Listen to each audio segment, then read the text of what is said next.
planejamento financeiro é a prática de organizar o orçamento para alcançar as metas e garantir a estabilidade financeira. E nesse vídeo eu vou te apresentar toda a estrutura de um planejamento sólido e como você pode fazer o seu.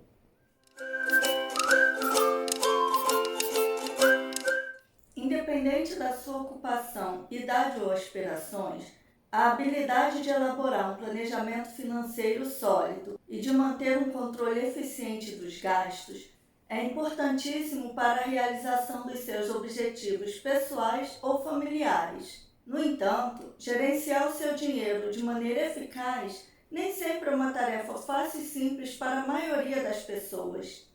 Grande parte das pessoas encontram desafios ao lidar com suas finanças e frequentemente acabam em situações de endividamento. Mas essa situação pode atrasar a realização dos seus projetos de vida.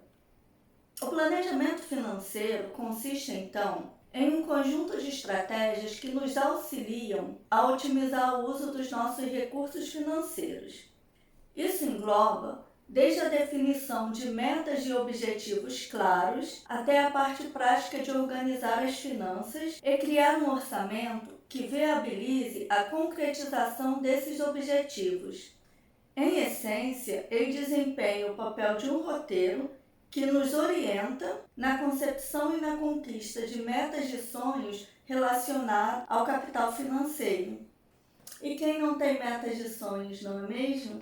Sendo assim, é importante termos metas financeiras muito claras. Pergunte a si mesmo: o que você deseja alcançar financeiramente no curto prazo? Por exemplo, uma viagem. E no longo prazo? Podemos pensar na compra de uma casa, independência financeira, uma aposentadoria digna. Cada um tem seus sonhos e seus desejos. E é por isso que um planejamento financeiro é individual. Lembre-se da frase: para quem não sabe onde quer chegar, qualquer lugar serve. Vamos então ver na prática como definir essas metas. A meta financeira representa um resultado que você deseja alcançar com seu dinheiro, frequentemente consistindo em metas menores, que, quando alcançadas, contribuem para os objetivos maiores. Estabelecer pequenas metas claras é fundamental, pois elas servem como pontos de referência para a elaboração de um plano de ação. Nesse contexto, uma abordagem útil é a aplicação da metodologia SMART. Cada letra da sigla significa uma característica que deve ser considerada ao estabelecer os objetivos pessoais. A primeira característica é ser específica. Você deve determinar o que exatamente você quer. É viajar? Comprar um carro, ter uma casa? A segunda característica de uma boa meta é ser mensurável, ou seja, você precisa saber o que deve alcançar a cada etapa do seu planejamento. Para fazer uma viagem que me custará 10.000 daqui a um ano, eu devo conseguir economizar cerca de 850 todos os meses. A terceira característica é ser atingível. Ou seja, você tem que ser capaz de alcançar essa meta. Nessa parte, você já deve definir se a meta depende só de você, se você sabe fazer, se você precisa aprender algo para fazer, especificar como será feito, quais os recursos que você tem disponíveis e o que é necessário para fazer. Ou seja, não adianta eu querer daqui a um ano ter 1 milhão se até hoje eu não economizei nada. Se eu não tenho dinheiro economizado nesse momento e eu não tenho recursos para obter esse dinheiro num prazo tão curto, essa meta ela não é atingível. Eu devo prolongar esse tempo para poder conseguir atingir a meta. Ser relevante é uma característica muito importante para a meta. Por quê? Se ela não for importante, nós vamos acabar desistindo no meio do caminho, porque atingir um objetivo demanda tempo, determinação e muito trabalho. Então, ela precisa ser importante para poder ser realizada. A quinta característica é ser temporal. É preciso definir um prazo para poder alcançar esse objetivo? Quando você quer atingi-lo? Ter uma data em mente nos força a canalizar energia para esse objetivo. Especifique a data-alvo ou o período geral de tempo em que os resultados podem ser alcançados. Não precisa ser exatamente 100%, mas é preciso ter um espaço de tempo previsto para se organizar, pois objetivos com prazos diferentes requerem estratégias diferentes. Agora chegou a hora de calcular quanto realmente você ganha por mês. Você deve pegar todas as suas rendas e colocar no papel. Você deve determinar quanto você recebe mensalmente de todas as fontes, sejam elas fixas ou variáveis. Se você tiver um salário fixo, anote quanto você recebe líquido, já descontadas todas as retenções feitas na fonte, como imposto e cargas sociais. Não deixe de anotar também todas as rendas extras que você tiver, como um aluguel, uma pensão ou algum tipo de trabalho autônomo que você fizer. O importante é listar todas as suas rendas, dividindo-as entre rendas fixas, ou seja, aquela que você tem certeza que recebe o mesmo valor todos os meses, e as rendas variáveis, que são aquelas que os valores recebidos variam de um mês para outro. Nas rendas variáveis, para efeito de planejamento, é importante fazer uma média dos últimos 2 anos ou da quantidade de meses que você já recebe essa renda, caso ela ainda não tenha 2 anos. Dessa forma, nós podemos ter um valor estipulado mensalmente que será mais realista, levando em consideração tudo o que acontece ao longo do ano, períodos de mais altas ou de mais baixas no rendimento desse valor. Veja o exemplo a seguir.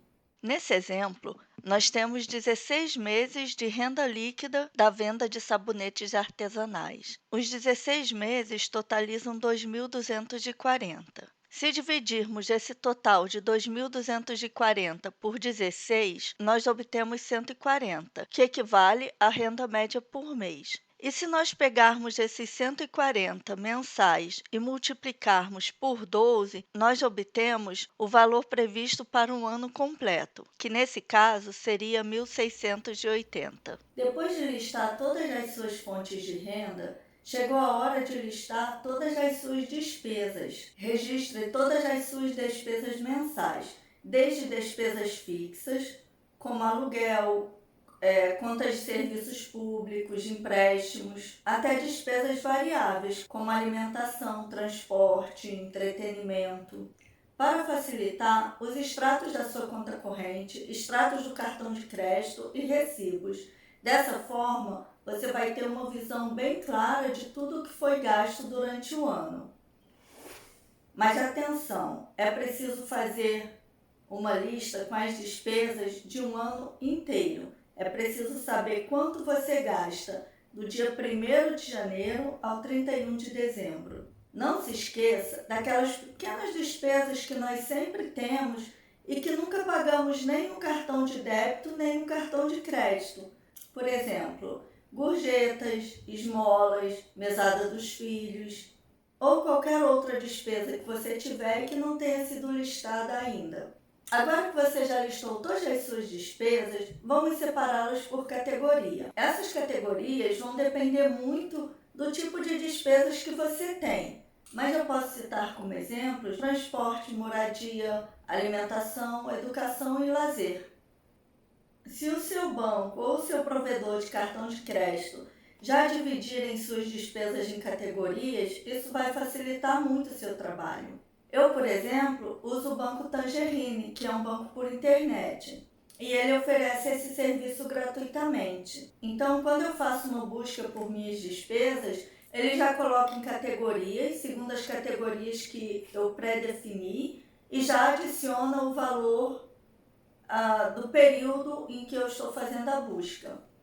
Depois de somar todas as suas despesas, está na hora de analisá-las. Analise seu orçamento em busca de despesas que podem ser cortadas ou reduzidas. Isso pode envolver renegociar contas, eliminar gastos supérfluos ou procurar opções mais econômicas. E se você tiver dívidas, será necessário criar um plano de pagamento para elas, e esse plano deve ser seguido rigorosamente. Sobre esse assunto, você tem mais informações no vídeo Como Sair das Dívidas, que eu vou deixar aqui no card para você. Por isso, eu não vou me aprofundar muito nesse assunto agora e convido você a assistir ao vídeo, que está bem completo. Você verá agora o planejamento que eu fiz para mim utilizando o método 50-30-20. Esse método consiste em dividir os ganhos líquidos em três partes. 50% desse dinheiro seria para despesas essenciais, 30% para despesas não essenciais e 20% para economia. Esse plano, na verdade, eu fiz em uma planilha no Excel, mas como eu gosto bastante de escrever e eu acho que escrevendo me ajuda muito a refletir, eu preferi imprimir para poder preenchê-lo na mão. Logo assim que eu abro, tem uma visão do ano inteiro. Então, eu tenho que os meus ganhos fixos e os meus ganhos variáveis que são previstos para esse ano. Aqui nós temos uma visão geral de todas as minhas despesas divididas por categorias. E aqui então começa a minha reflexão. Todos os objetivos que eu tinha a curto prazo para o ano de 2022 e a longo termo, o que eu espero financeiramente daqui a alguns anos.